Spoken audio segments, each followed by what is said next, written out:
Bonjour, aujourd'hui on va parler du prince Harry, du prince William, de Meghan Markle et des problèmes qu'il y a dans la famille royale d'Angleterre. Donc comme on l'a souvent répété plusieurs fois par les journaux, le prince Harry et le prince William sont en froid. D'après les journaux tabloïds et la presse anglaise, apparemment les frères ne s'entendraient pas. Donc ce problème est devenu en fait le mantra des détracteurs de Meghan Markle qui disent que c'est à cause d'elle que les deux frères ne s'entendent plus, qu'ils ne sont plus proches, ce que bien sûr j'ai démontré est faux dans l'une de mes vidéos dont je mettrai le lien ci-dessous. Je fais cette vidéo pour dire en fait que les conflits existent, ils existent dans toute famille, on n'a pas besoin d'être prince ou un roi pour avoir eu l'expérience de ça. Et comme c'est le prince Harry et le prince William, c'est vraiment devenu très public à cause de la presse anglaise bien sûr, et aussi à cause des fans des deux princes. Alors aujourd'hui je parle de ça parce que je veux juste montrer que des conflits existent aussi dans d'autres familles royales, mais on n'en parle pas. Je vais m'intéresser plus particulièrement à la famille royale d'Espagne et du conflit entre la reine Laetitia et l'ancienne reine Sofia d'Espagne. Donc comme vous le savez, la reine Laetitia a épousé le prince Felipe il y a près de 15 ans de cela. Ils ont deux petites filles, mais il a toujours été question du malaise entre elle et sa belle-mère, c'est-à-dire que les deux ne s'entendent pas. C'est pas seulement la belle-mère, c'est aussi les autres sœurs. On n'a pas vraiment spécifié qui avait tort ou qui avait raison. Certains disent que parce que Laetitia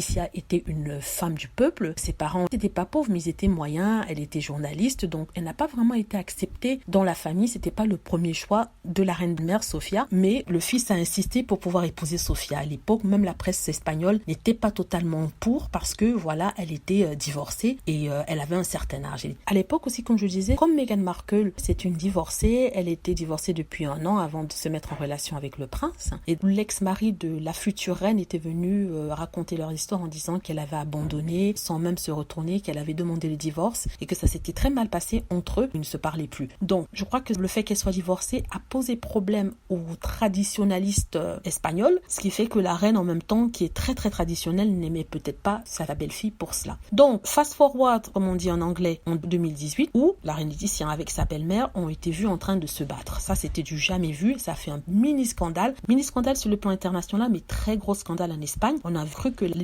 reine Laetitia maltraitait sa belle-mère. Ça a été vraiment un scandale énorme en Espagne. À l'époque, il y avait deux camps, ceux qui soutenaient Laetitia en disant que la reine est horrible et ceux qui soutenaient la reine en disant que Laetitia manquait de respect à la reine, qui est la reine mère et qui avait un certain âge et qui lui devait ce respect-là. Donc tout ça pour vous dire que ce genre de problème familial existe partout, même dans la couronne espagnole. C'est l'une des couronnes qui me vient le plus en tête parce que voilà, c'était vraiment très public. Donc du coup, ceux qui se mettent à insulter le prince Harry et surtout Meghan Markle en disant que c'est une instigatrice, je dis que voilà, c'est faux parce que ça peut arriver à n'importe qui. À la reine Laetitia, qui est elle-même une divorcée, qui elle-même venait d'un milieu moyen comme Meghan Markle, qui était à la télévision comme Meghan Markle et qui a épousé le fils malgré les souhaits de sa famille. Là, dans ce cas, ça diffère un peu de Meghan Markle parce que la famille royale n'a pas eu son mot à dire à ce niveau-là, mais malgré les souhaits d'une partie du peuple anglais, on va dire, parce qu'il y a certains, il y a une infime partie, mais une partie vraiment très vocale.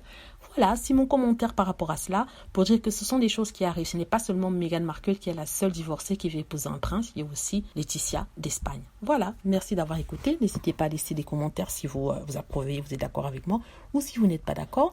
N'hésitez pas aussi à cliquer s'il vous plaît sur like si vous avez aimé la vidéo et vous enregistrer pour plus de vidéos.